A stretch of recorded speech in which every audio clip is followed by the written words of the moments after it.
हमने श्रीमद् भगवद गीता का पहला अध्याय किया था, जिसमें आखिर में अर्जुन बहुत ही विचलित होकर अपना धनुष छोड़ देते हैं अपने हाथों से और रथ में पीछे बैठ जाते हैं। ठीक है, उसके बाद दूसरा अध्याय शुरू होगा।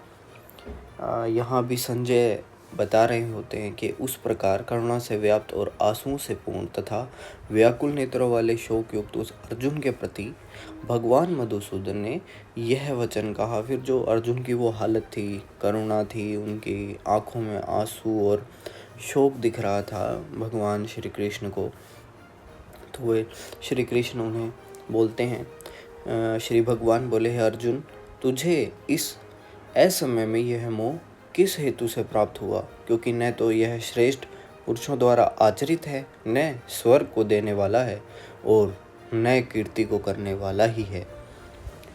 ये श्री कृष्ण अर्जुन को बोलते हैं कि इस समय तुम्हें ये मोह कैसे हो गया? ये श्रेष्ठ पुरुषों का आचरण होता ही नहीं है ऐसा। ठीक है, मतलब जो श्रेष्ठ पुरुष होते हैं वो ऐसा करते ही नहीं है, और ये सब कुछ ना तो स्वर्ग को देने वाला है और ना कीर्ति देगा, मतलब ना ही मान सम्मान देगा तुमको। ठीक है, इसलिए अर्जुन, नपुंसकता को मत प्राप्त हो, तुझमें यह उचित नहीं जान पड़ती। हे परंतप, हृदय की तुच्छ दुर्बलता को त्याग कर बुद्धि के लिए खड़ा हो जा। मतलब उनको बोलते हैं कि मतलब नपुंसकता को मत प्राप्त हो, ये उचित है ही नहीं, मतलब ये सही नहीं है। जो तेरे मतलब दिल में ये दुर्बलता आ रही है, मतलब तू बिल्कुल ही कमज़ोर दिखाई पड़ रहा है, तो इसको हटा दे। ठीक है, और इसको त्याग कर तू युद्ध के लिए खड़ा हो जा। अर्जुन बोले, हे मधुसूदन, मैं रणभूमि में किस प्रकार बाणों से भीष्म पितामह और द्रोणाचार्य के विरुद्ध लड़ूंगा, क्योंकि हे अरिसूदन, वे दोनों ही पूजनीय हैं। इसलिए इन महानुभाव गुरुजनों को न मारकर मैं इस लोक में भिक्षा का अन्न भी खाना कल्याणकारक समझता हूँ, क्योंकि गुरुजनों को मारकर भी इस लोक में रुधिर से सने हुए अर्थ और काम रूप भोगों को ही तो भोगूंगा। मतलब अर्जुन बता रहे हैं कि इनको मारने नहीं से ज़्यादा अच्छा मेरे लिए ये है कि मैं भिक्षा मांग कर खा लूँ। ठीक है, और वैसे गुजारा कर लूँ अपना, और इनको मैं अगर मार भी दूंगा तो मैं जो भोगूंगा तो वो भोग कर मैं क्या करूँगा? हम यह भी नहीं जानते कि हमारे लिए युद्ध करना और न करना, इन दोनों में से कौन सा श्रेष्ठ है, अथवा यह भी नहीं जानते कि उन्हें हम जीतेंगे या वो हमको जीतेंगे। और जिनको मारकर हम जीना भी नहीं चाहते, वे ही हमारे आत्मीय धृतराष्ट्र के पुत्र हमारे मुकाबले में खड़े हैं। मतलब अर्जुन बता रहे हैं, मैं तो इनको मारना चाहता ही नहीं हूँ और वही हमारे सामने खड़े हैं। ठीक है, हमारे ही भाई हैं, तो क्यों मारना उनको? और हमें पता भी नहीं है हम जीतेंगे या हारेंगे। इसलिए कायरता रूप दोष से उपत हुए स्वभाव वाला तथा धर्म के विषय में मोहित चित हुआ मैं आपसे पूछता हूँ कि जो साधन निश्चित कल्याणकारक हो वह मेरे लिए कहिए, क्योंकि मैं आपका शिष्य हूँ। इसलिए आपकी शरण हुए मुझको शिक्षा दीजिए। अब शिक्षा मांग रहे अर्जुन के, मुझे मोह हो रहा है, इतना सब कुछ मेरे माइंड में चल रहा है, तो आप हैं सब कुछ, समर्पित हो रहे हैं वो उनके प्रति कि मैं आपका शिष्य हूँ, मुझे शिक्षा दीजिए कि मेरे को क्या करना चाहिए। क्योंकि भूमि में निष्कंटक धन धान्य संपन्न राज्य को और देवताओं के स्वामीपने को प्राप्त होकर भी मैं उस उपाय को नहीं देखता हूँ जो मेरी इंद्रियों के सुखाने वाले शोक को दूर कर सके। मतलब वो अर्जुन विचलित होकर भगवान श्री कृष्ण को समर्पण कर रहे हैं, तो उन्हें बोलते हैं कि मतलब अगर मेरे को सब कुछ राज्य मिल भी गया, देवताओं को जो स्वामीपना होता है, मतलब देवताओं की जो ठाट बाट होती है, उनके पास अधिकार होते हैं, तो उनमें मैं अपना ना फ़ायदा नहीं देख पा रहा हूँ। ठीक है, ये सब होने के बाद भी। और जो मेरा इंद्रियां हैं, ठीक है, इंद्रियां बोलते हैं ना मेरा मन, मतलब कई बार होता है ना, आपको आप करना कुछ और चाहते हैं और हो कुछ और रहा है लाइफ में, तो वो इंद्रियों का ही गेम होता है सारा। तो यहाँ बोल रहा है कि मेरे मन जो है ना वो बहुत शोक कर रहा है इस चीज़ में, मतलब मेरे को अपोज कर रहा है कि मैं लड़ूं, युद्ध करूं। तो उसके लिए वो फिर श्री कृष्ण को ये सब बता रहे हैं। फिर संजय बोलते हैं कि हे राजन, निद्रा को जीतने वाले अर्जुन अंतर्यामी श्री कृष्ण महाराज के प्रति इस प्रकार कहकर फिर श्री गोविंद भगवान से युद्ध नहीं करूँगा यह स्पष्ट कहकर चुप हो गए। उन्होंने साफ ही बोल दिया अर्जुन ने कि मैं तो भाई युद्ध करूँगा ही नहीं भगवान, मेरे से होगा ही नहीं, ठीक है, और चुपचाप बैठ गए। हे भारतवंशी धृतराष्ट्र, अंतर्यामी श्री कृष्ण महाराज दोनों सेनाओं के बीच में शोक करते हुए उस अर्जुन को हंसते हुए ये वचन बोले, ठीक है। श्री भगवान बोले, हे अर्जुन, तू नए शोक करने योग्य मनुष्यों के लिए शोक करता है और पंडितों से वचनों को कहता है, परंतु जिनके प्राण चले गए उनके लिए और जिनके प्राण नहीं गए हैं उनके लिए भी पंडित जन शोक नहीं करते। न तो ऐसा ही है कि मैं किसी काल में नहीं था, तू नहीं था अथवा ये राजा लोग नहीं थे, और न ऐसा ही है कि इससे आगे हम सब नहीं रहेंगे। जैसे जीवात्मा की इस देह में बालकपन, जवानी और वृद्धावस्था होती है, वैसे ही अन्य शरीर की उत्पत्ति होती है, उस विषय में धीर पुरुष मोहित नहीं होते।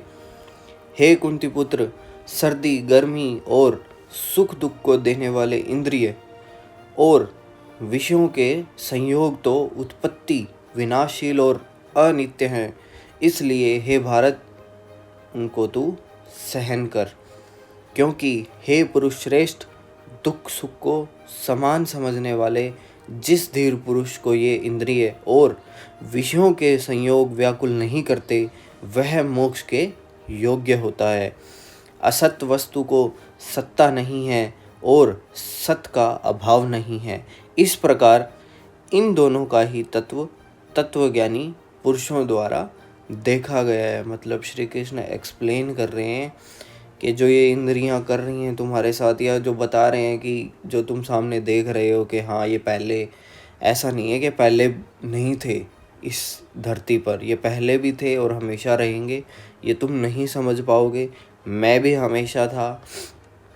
तुम अगर पुरुषों में श्रेष्ठ हो, क्योंकि वो पुरुषों में श्रेष्ठ थे अर्जुन उस समय पे, तो उनको पुरुष श्रेष्ठ कह के वो बोलते हैं कि दुख सुख को समझने वाले अगर मतलब धीर पुरुष हो तो वो व्याकुल नहीं होते हैं, ठीक है। और उसके बाद कहते हैं, नाश रहित तो तू उसको ज्ञान जिससे यह संपूर्ण जगत दृश्य वर्ग व्याप्त है, इस अविनाशी का विनाश करने में कोई भी समर्थ नहीं है। इस नाश रहित अप्रमेय नित्य स्वरूप जीवात्मा के ये सब शरीर नाशवान कहे गए हैं, इसलिए हे भारतवंशी अर्जुन तो युद्ध कर। मतलब श्री कृष्ण उसको बताते हैं कि ये जो शरीर है ना, ये तो नाश होंगे, ठीक है, और जो ये जगत है ना, ये नाश करने का है ही नहीं, मतलब ये कभी नाश हो ही नहीं सकता। जो है वो हमेशा के लिए रहेगा, बस वो एक साइकिल है, वो बार बार चलती है, ठीक है। अभी कुछ और हैं, वो कुछ टाइम के बाद कहीं और होंगे। तो इस नाश रहित, मतलब जो नाश हो ही नहीं सकता, उसके उसमें मत पड़, मतलब बंधनों में मत पड़ और अपना काम कर, ठीक है। जो इस आत्मा को मारने वाला समझता है तथा जो इसको मरा मानता है, वे दोनों ही नहीं जानते, क्योंकि यह आत्मा वास्तव में न तो किसी को मारता है और न किसी के द्वारा मारा जाता है। यह आत्मा किसी काल में भी न तो जन्मता है और न मरता ही है, तथा न यह उत्पन्न होकर फिर होने वाला ही है, क्योंकि यह अजन्मा, नित्य, सनातन और पुरातन है। शरीर के माने जाने पर भी यह नहीं मारा जाता। हे पृथापुत्र अर्जुन, जो पुरुष इस आत्मा को नाश रहित, नित्य, अजन्मा और अव्यय जानता है, वह पुरुष कैसे किसी को मरवाता है और कैसे किसी को मारता है। जैसे मनुष्य पुराने वस्त्रों को त्याग कर दूसरे नए वस्त्रों को ग्रहण करता है, वैसे ही जीवात्मा पुराने शरीर को त्याग कर दूसरे नए शरीर को प्राप्त होता है। इस आत्मा को शस्त्र नहीं काट सकते, इसको आग नहीं जला सकती, इसको जल नहीं गला सकता और वायु नहीं सुखा सकता, क्योंकि यह आत्मा अछेद्य है।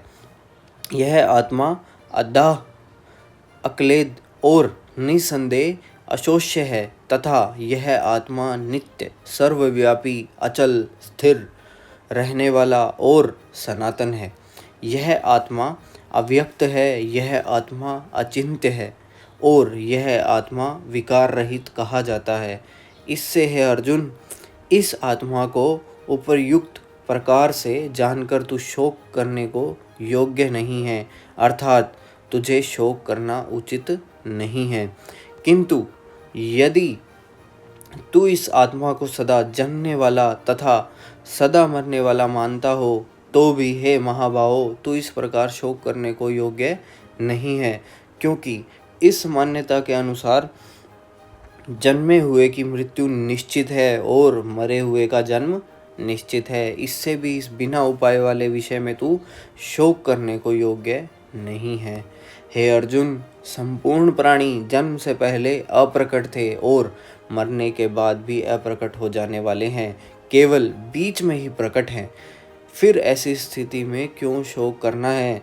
कोई एक महापुरुष ही इस आत्मा को आश्चर्य की भांति देखता है और वैसे ही दूसरा कोई महापुरुष ही इसके तत्व का आश्चर्य की भांति वर्णन करता है तथा दूसरा कोई अधिकारी पुरुष ही इसे आश्चर्य की भांति सुनता है और कोई कोई तो सुनकर भी इसको नहीं जानता। मतलब जितना हमने पढ़ा ना, श्री कृष्ण अर्जुन को एक्सप्लेन कर रहे हैं कि भैया आत्मा ना तो मरती है, ठीक है, ना ये जन्म लेती है, क्योंकि यह जन्मी है, हमेशा से थी, हमेशा ही रहेगी। और अगर तू मानता भी है ना कि कोई जी रहा है, कोई मर रहा है, तो वो यहाँ के मतलब पृथ्वी के हिसाब से ये नियम है कि जिसका जन्म हुआ है उसकी मृत्यु भी होनी है और जिसकी मृत्यु हो गई है उसका फिर से जन्म भी होगा।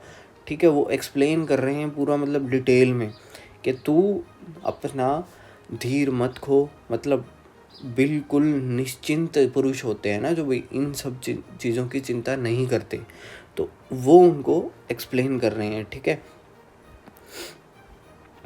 हे अर्जुन, यह आत्मा सबके शरीर में सदा ही अवध्य है, मतलब जिसका वध नहीं किया जा सके। ठीक है, यह आत्मा मतलब मर सकती ही नहीं है। इस कारण संपूर्ण प्राणियों के लिए तू शोक करने के योग्य नहीं है। इसलिए तू सबके लिए जो शोक कर रहा है, इतना सोच रहा है, तो वो तुझको शोभा नहीं देता है तथा अपने धर्म को देखकर भी तू भय करने योग्य नहीं है, अर्थात तुझे भय नहीं करना चाहिए, क्योंकि क्षत्रिय के लिए धर्म युद्ध से बढ़कर दूसरा कोई कल्याणकारी कर्तव्य नहीं है। जो धर्म के लिए युद्ध कर रहा है उससे बड़ा क्षत्रिय के लिए कोई धर्म ही नहीं है, ये उन्हें समझा रहे हैं। हे पार्थ, अपने आप प्राप्त हुए और खुले हुए स्वर्ग के द्वार रूप इस प्रकार के युद्ध को भाग्यवान क्षत्रिय लोग ही पाते हैं। मतलब जिनकी किस्मत अच्छी होती है उन्हीं को ऐसा धर्म युद्ध, धर्म के लिए लड़ने का मौका मिलता है। किंतु यदि तू इस धर्मयुक्त युद्ध को नहीं करेगा तो स्वधर्म और कीर्ति को खोकर पाप को प्राप्त होगा तथा सब लोग तेरी बहुत काल तक रहने वाली अपकीर्ति का भी कथन करेंगे और माननीय पुरुष के लिए अपकीर्ति मरण से भी बढ़कर है। मतलब जो जिनको मान सबसे अच्छा लगता है, मृत्यु नहीं, उनके लिए अपमान ज़्यादा बड़ा, मतलब मृत्यु से भी बड़ा भय मान लो या फिर जिनकी मतलब इंसल्ट मान लो, ठीक है, वो होती है। और जिनकी दृष्टि में तू पहले बहुत सम्मानित होकर अब लघुता को प्राप्त होगा, वे महारथी लोग तुझे भय के कारण युद्ध से हटा हुआ मानेंगे।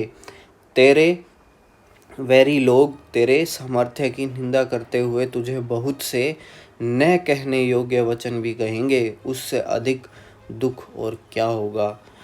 या तो तू युद्ध में मारा जाकर स्वर्ग को प्राप्त होगा अथवा संग्राम में जीतकर पृथ्वी का राज्य भोगेगा। इस कारण है अर्जुन, तू युद्ध के लिए निश्चय करके खड़ा हो जा। जय पराजय, लाभ हानि और सुख दुख को समान समझकर उसके बाद युद्ध के लिए तैयार हो जा। इस प्रकार युद्ध करने से तू पाप को नहीं प्राप्त होगा। मतलब अगर तू ये सब करेगा जो तुझे बताया जा रहा है तो तुझे पाप नहीं लगेगा। ठीक है, हे पार्थ, यह बुद्धि तेरे लिए ज्ञान योग के विषय में कही गई और अब तू इसको कर्म योग के विषय में सुन। जिस बुद्धि से युक्त हुआ तू कर्मों के बंधन को भली भांति त्याग देगा, अर्थात सर्वथा नष्ट कर डालेगा। इस कर्म योग में आरंभ का अर्थात बीज का नाश नहीं है और उल्टा फल रूप दोष भी नहीं है, बल्कि इस कर्म योग रूप धर्म का थोड़ा सा भी साधन जन्म मृत्यु रूप महान भय से रक्षा कर लेता है। हे अर्जुन, इस कर्म योग में निश्चय आत्मिका बुद्धि एक ही होती है, किंतु अस्थिर विचार वाले विवेकहीन सकाम मनुष्यों की बुद्धियां निश्चय ही बहुत भेदों वाली और अनंत होती हैं। हे अर्जुन, जो भोगों में तन्मय हो रहे हैं, जो कर्म फल के प्रशंसक वेद वाक्यों में ही प्रीति रखते हैं, जिनकी बुद्धि में स्वर्ग ही परम प्राप्य वस्तु है और जो स्वर्ग से बढ़कर दूसरी कोई वस्तु ही नहीं है, ऐसा कहने वाले हैं, वे अविवेकी जन इस प्रकार की जिस पुष्पित अर्थात दिखाऊ शोभायुक्त वाणी को कहा करते हैं, जो कि जन्म रूप कर्म फल देने वाली एवं भोग तथा ऐश्वर्य की प्राप्ति के लिए नाना प्रकार की बहुत सी क्रियाओं का वर्णन करने वाली है, उस वाणी द्वारा जिनका चित्त हर लिया गया है, जो भोग और ऐश्वर्य में अत्यंत आसक्त हैं, उन पुरुषों की परमात्मा के निश्चयात्मिका बुद्धि नहीं होती है। हे अर्जुन, वेद उपर्युक्त प्रकार से तीनों गुणों के कार्य रूप समस्त भोगों एवं उनके साधनों का प्रतिपादन करने वाले हैं, इसलिए तू उन भोगों एवं उनके साधनों में आसक्तिहीन हर्ष शोकादि द्वंद्वों से रहित नित्य वस्तु परमात्मा में स्थित योग क्षेम को न चाहने वाला और स्वाधीन अंतःकरण वाला हो। श्री कृष्ण अब एक्सप्लेन कर रहे हैं कि जो भोग होते हैं, जो लोग सोचते हैं ना कि हाँ स्वर्ग होता है, कुछ स्वर्ग में भोग विलास मिलेगा, उसके लिए कुछ कुछ वाणी बोल रहे हैं कि हाँ ऐसा करोगे तो स्वर्ग मिल जाएगा, ऐसा करोगे तो ये मिल जाएगा। वो उन चीज़ों को ना बोल रहे हैं कि वो भी दिखावा कर रहे हैं, एक्चुअल में वो कुछ है नहीं। ठीक है, तो वो सब उन्हें एक्सप्लेन कर रहे हैं डिटेल में सब कुछ। सब ओर से परिपूर्ण जलाशय के प्राप्त हो जाने पर छोटे जलाशय में मनुष्य का जितना प्रयोजन रहता है, ब्रह्म को तत्व से जानने वाला ब्राह्मण का समस्त वेदों में उतना ही प्रयोजन रहता है। मतलब एक बार मान लो छोटा सा जलाशय है और ठीक है वो मनुष्य के लिए प्रयोजन रखता है, लेकिन हाँ उसी को मान लो बड़ा मिल जाए, उससे भी बड़ा, मतलब समंदर में, सपोज समंदर तो बहुत बड़ा हो गया, मतलब एक छोटा सा तालाब और एक बड़ी सी मतलब नदी मिल गई किसी को, तो वो अब छोटा सा जो तालाब था उसका क्या रह जाएगा ना महत्व। तो वही बताया गया है कि मतलब एक बार वेदों का जो समस्त ज्ञान मिल गया ना, ठीक है, एक बार किसी को, तो उसके बाद मतलब जो ब्रह्म का ज्ञान होता है एक्चुअल, मतलब जो ये अर्जुन को बता रहे हैं श्री कृष्ण, ये ब्रह्म का ज्ञान है कि आत्मा वगैरह जितना भी कुछ बताया है, अगर ये ज्ञान किसी को हो जाता है तो उसके बाद जो वेद पढ़ते हैं, वेद वाला ज्ञान है ना, वो छूटा हो जाता है। ये एक्सप्लेन किया है यहाँ पर। तेरा कर्म करने में ही अधिकार है, उसके फलों में कभी नहीं, इसलिए तू कर्मों के फल का हेतु मत हो तथा तेरी कर्म न करने में भी आसक्ति न हो। मतलब बता रहे हैं श्री कृष्ण, तेरा काम है भाई कर्म करना, फल की टेंशन लेना नहीं है। ठीक है, इतना मत सोच कि मैं ऐसा कर दूंगा तो ऐसा हो जाएगा, ऐसा, क्योंकि तू कुछ कर ही नहीं रहा है, ये बता दिया। जो आत्मा है वो कभी मरती ही नहीं है, हम पहले भी थे अब भी हैं। ठीक है, सब कुछ एक्सप्लेन कर दिया उन्होंने। और आगे बताया कि तेरा काम है सिर्फ कर्म करना, तू उठा अपना धनुष और अपना कर्म कर। हे धनंजय, तू आसक्ति को त्याग कर तथा सिद्धि और असिद्धि में समान बुद्धि वाला होकर योग में स्थित हुआ कर्तव्य कर्मों को कर, समत्व ही योग कहलाता है। इस समत्व रूप बुद्धि योग से सकाम कर्म अत्यंत ही निम्न श्रेणी का है, इसलिए हे धनंजय, तू सब बुद्धि में ही रक्षा का उपाय ढूंढ, अर्थात बुद्धि योग का ही आश्रय ग्रहण कर, क्योंकि फल के हेतु बनाने वाला अत्यंत दीन है।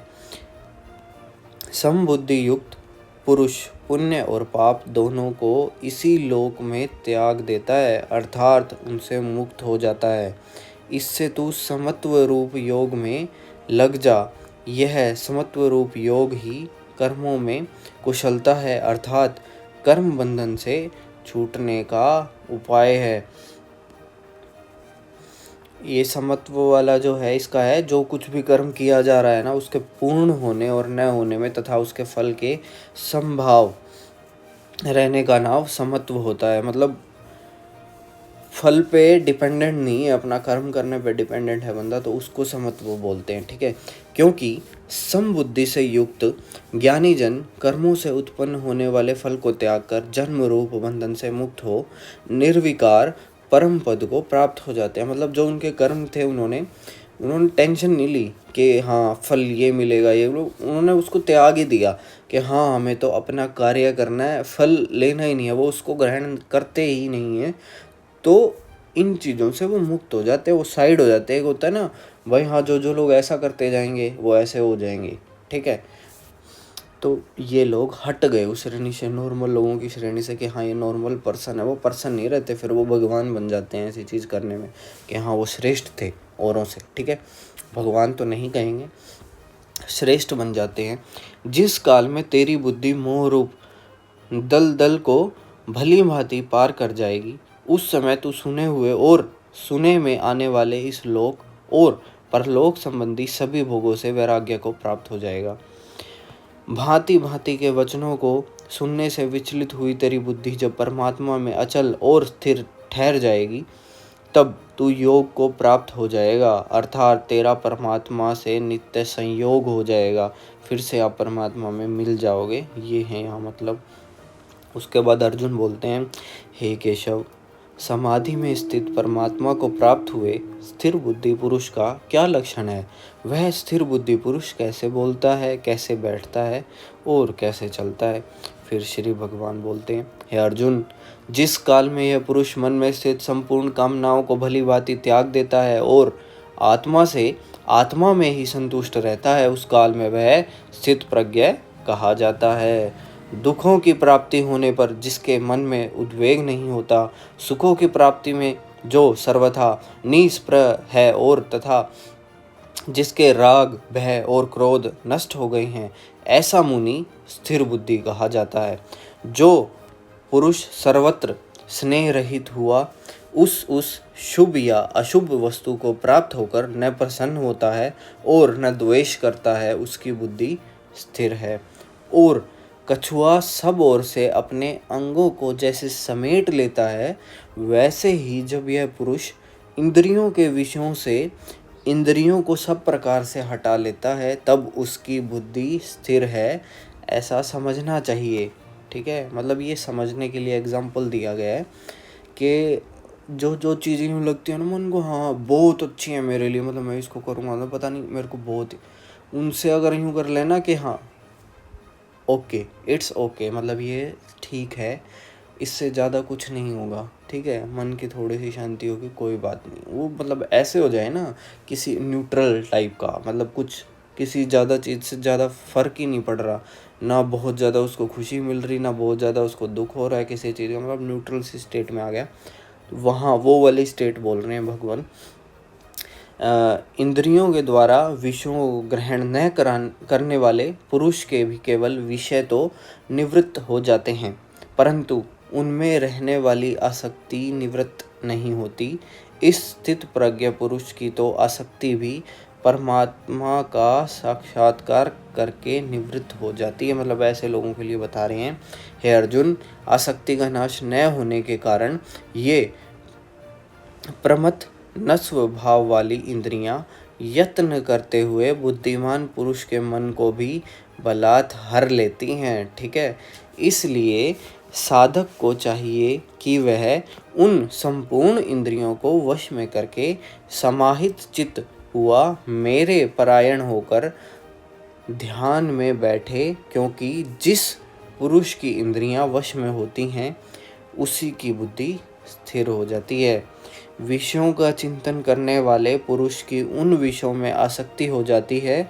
आसक्ति से उन विषयों की कामना उत्पन्न होती है और कामना में विघ्न पड़ने से क्रोध उत्पन्न होता है। मतलब जो इंसान कुछ सोच रहा है ना, उसकी इंद्रियां उसे मन में लगा रही हैं कि हाँ मुझे ये चीज़ चाहिए, उसके लिए क्या होगा, फिर उस उत्पन्न हो जाएगी मतलब अंदर कि कामना कि हाँ मुझे ये चीज़ चाहिए, और वो अगर ना पूरी हो उसके बाद क्या होगा, उसके बाद उसके अंदर क्रोध आ जाता है उस चीज़ के लिए। क्रोध से अत्यंत मूढ़ भाव उत्पन्न हो जाता है। मूढ़ भाव से स्मृति में भ्रम हो जाता है। स्मृति में भ्रम हो जाने से बुद्धि अर्थात ज्ञान शक्ति का नाश हो जाता है। मतलब जो उसका ज्ञान होगा वो तो नष्ट हो जाएगा, क्योंकि उससे क्या हो गया, क्रोध के कारण उसमें क्या आ गई, मूढ़ मूढ़ भाव, मूढ़ बोलते हैं ना पागल, ठीक है, वैसा हो जाता है वो। दिखता नहीं है लेकिन हो रहा है वो एक्चुअल में, ठीक है। उससे क्या होगा, फिर उसकी बुद्धि का नाश, उसका जो मतलब नॉलेज थी वो सब खत्म। और बुद्धि का नाश हो जाने से यह पुरुष अपनी स्थिति से गिर जाता है। जो भी उसकी पोजीशन थी ना, रेपुटेशन थी, वो उससे गिरेगा, ठीक है, उसकी रेपुटेशन खराब हो जाएगी। परंतु अपने अधीन किए हुए अंत्य कारण वाला साधक अपने वश में की हुई राग द्वेष रहित इंद्रियों द्वारा विषयों में विचरण करता हुआ अंत्यकरण की प्रसन्नता को प्राप्त होता है। अंत्यकरण की प्रसन्नता होने पर इसके संपूर्ण दुखों का अभाव हो जाता है और उस प्रसन्न चित्त वाले कर्म योगी की बुद्धि शीघ्र ही सब ओर से हटकर एक परमात्मा में ही भली भांति स्थिर हो जाती है। मतलब सब चीज़ों से वो मन हटा लेगा, सिर्फ भगवान की सोचेगा कि हाँ, और किसी चीज़ पे उसका वो नहीं रहेगा कि हाँ वो इस चीज़ की सोच रहा है, उस चीज़ की सोच रहा है, मैं ऐसे कर लूँ, मैं वैसे कर लूँ, ये सब कुछ उसके मन से हट गया। वो सीधा सिर्फ परमात्मा के बारे में सोच रहा है और परमात्मा से अपने आप को मिलाने की कोशिश में वो जुटा हुआ है इनडायरेक्टली, ठीक है। परमात्मा फिर उसको अपने आप ही देखेंगे, उसको कोई टेंशन नहीं रही, ठीक है, टेंशन ख़त्म। न जीते हुए मन और इंद्रियों वाले पुरुष में निश्चय आत्मिका बुद्धि नहीं होती और उस अयुक्त मनुष्य के अंतःकरण में भावना भी नहीं होती, तथा भावनाहीन मनुष्य को शांति नहीं मिलती और शांति रहित मनुष्य को सुख कैसे मिल सकता है। मतलब जिसकी इंद्रियां हैं नहीं कंट्रोल में, वो क्या करेगा, उसके अंदर बुद्धि नहीं रही, ठीक है, नाश हो चुका है बुद्धि का। अब उसके अंदर शांति कैसे आ जाएगी जब उसकी बुद्धि स्थिर ही नहीं है, ठीक है। तो उसको शांति किसी भी चीज़ में नहीं मिलेगी। अब वो कुछ भी कर ले उसको शांति नहीं मिलेगी, क्योंकि उसकी जो एक्सपेक्टेशन है वो अलग अलग चीज़ों में अलग अलग लेवल की हो गई हैं।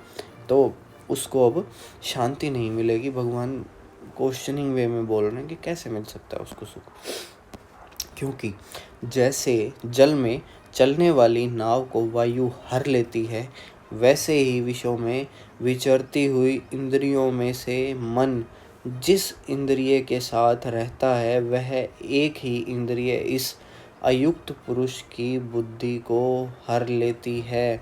मतलब कोई एक पार्टिकुलर चीज़ होगी ना, वो भी सारी की सारी जो उसकी बाकी अच्छी चीज़ें होंगी उसको हर लेगी। जैसे एक अगर नाव चल रही है ना और उसमें अगर वायु आ गई, ठीक है, तो वो उस पूरी की पूरी नाव को वो करेगी कंट्रोल। ऐसा नहीं है कि हाँ उसमें अगर कोई नाव में कोई चीज़ रखी है उसी को पूरी नाव की नाव गायब होगी, ठीक है। ऐसे ही मतलब अगर कोई एक चीज़ है ना उसके अंदर आ गई इंद्रियों में कि हाँ मेरा तो मन इस चीज़ का हो रहा है, और भाई वो फिर उसको धीरे धीरे पूरी की पूरी कंप्लीट जो उसकी माइंड नॉलेज जो भी है उसको हरेगी। इसलिए हे महाभावों, जिस पुरुष की इंद्रियों के विषयों से सब प्रकार निग्रह हैं, उसकी बुद्धि स्थिर है। मतलब जिसको किसी भी उससे फर्क नहीं पड़ रहा ना भैया क्या है, वो स्थिर बुद्धि वाला होगा, उसको ज़्यादा इफ़ेक्ट नहीं करेगी कोई भी चीज़। संपूर्ण प्राणियों के लिए जो रात्रि के समान है, उस नित्य ज्ञान स्वरूप परमानंद की प्राप्ति में स्थित प्रज्ञ योगी जागता है, और जिस नाशवान संसारिक सुख की प्राप्ति में सब प्राणी जागते हैं, परमात्मा के तत्वों को जानने वाले मुनि के लिए वह रात्रि के समान है। मतलब जो भगवान को जानते हैं ना, उनके लिए जो संसार में जैसे ये है ना कि मतलब मेरे को तो भैया ये चाहिए, वो चाहिए, ऐसा चाहिए, ऐसा करना है, वैसा करना है, मुझे ये भी चाहिए, मुझे ये भी चाहिए। ऐसे लोगों के बजाय जो लोग मतलब सिर्फ भगवान में लीन रहते हैं और अपना कर्म करते चलते हैं, वो क्या सोच रहे होंगे, वो चीज़ें उनके लिए रात के समान होंगी, दिन नहीं है, दिन का उजाला। मतलब रात और दिन से यहाँ ये दिखाया गया कि वो रोशनी है, वो अच्छाई है, ठीक है। और रात्रि को दिखाया गया वो नेगेटिविटी है। तो उनके लिए वो नेगेटिव चीज़ें हैं सारी की सारी, उनका उनमें ध्यान ही नहीं है। और जो लोग मतलब बिल्कुल ही मतलब डूब चुके हैं इन चीज़ों में, उनको क्या लगेगा ये संसार सुख जो भी मतलब बना दिए गए हैं आज के टाइम में, या जो बना लेगा इंसान के हाँ मुझे तो इस चीज़ में सुख मिलता है, उन एक्टिविटी से अलग जो एक पार्टिकुलर डिवाइड की गई हैं कि हाँ ये तो आपका कर्म है, उनसे अलग अगर कोई समझ रहा है ना कि ना मुझे तो इस चीज़ में ऐश मिलती है, मेरे को तो दारू पीने में मज़ा आता है, मेरे को तो सिगरेट पीने में मज़ा आता है, ऐसी ऐसी जो चीज़ें होती है ना जो फंस गई, अब संसार की है ना ये चीज़ें, तो प्राकृतिक तो थोड़ी हैं। तो उनमें अगर कोई उलझ गया है ना किसी भी चीज़ में, और छोटी छोटी चीज़ें भी होती हैं बहुत सारी, उनमें अगर उलझ गया है तो परमात्मा से दूर जा रहा है। और ये जो मतलब अच्छा इंसान है, जो योगी है, उसके लिए ये सब चीज़ें नेगेटिव मतलब रात्रि दिखाई देती हैं उसको, ठीक है, जो दूसरे को सुख लग रहा है। जैसे नाना नदियों के जल सब ओर से परिपूर्ण अचल प्रतिष्ठा वाले समुद्र में उसको विचलित न करते हुए समा जाते हैं, वैसे ही सब भोग जिस स्थित प्रज्ञ पुरुष में किसी प्रकार का विकार उत्पन्न किए बिना ही समा जाते हैं, वही पुरुष परम शांति को प्राप्त होता है, भोगों को चाहने वाला नहीं। मतलब जैसे नदी बिल्कुल शांत होकर समंदर के अंदर समा जाती है ना, और समंदर विचलित नहीं होता कि हाँ उफान पे आ जाए कि देखो मेरे पास तो नदी आ गई, मेरे पास तो ये आ गया, मेरे पास वो आ गया, तो बिल्कुल शांत रहे कि हाँ आ गया सब उसके पास, फिर भी वो न्यूट्रल है, उसे इतना इफेक्ट नहीं दिख रहा, ना उसका वो नशा हुआ, कुछ भी नहीं हुआ उसको, इस तभी वो इंसान परम शांति को प्राप्त होता है। और वो उसको हम नहीं बोल सकते कि वो भोगों को चाहता है, वो सिर्फ वो चीज़ें अपने कर्म के अनुसार उसको मिल रही हैं, उसे उस चीज़ का घमंड नहीं हुआ, ठीक है। जो पुरुष संपूर्ण कामनाओं को त्याग कर ममता रहित, अहंकार रहित और स्वप्रहार रहित हुआ विचरता है, वही शांति को प्राप्त होता है, अर्थात वह शांति को प्राप्त है। हे अर्जुन, यह ब्रह्म को प्राप्त हुए पुरुष की स्थिति है। इसको प्राप्त होकर योगी कभी मोहित नहीं होता और अंतकाल में भी ब्राह्मी स्थिति में स्थित होकर ब्रह्मानंदों को प्राप्त हो जाता है। तो यहाँ हमारा दूसरा अध्याय समाप्त होता है।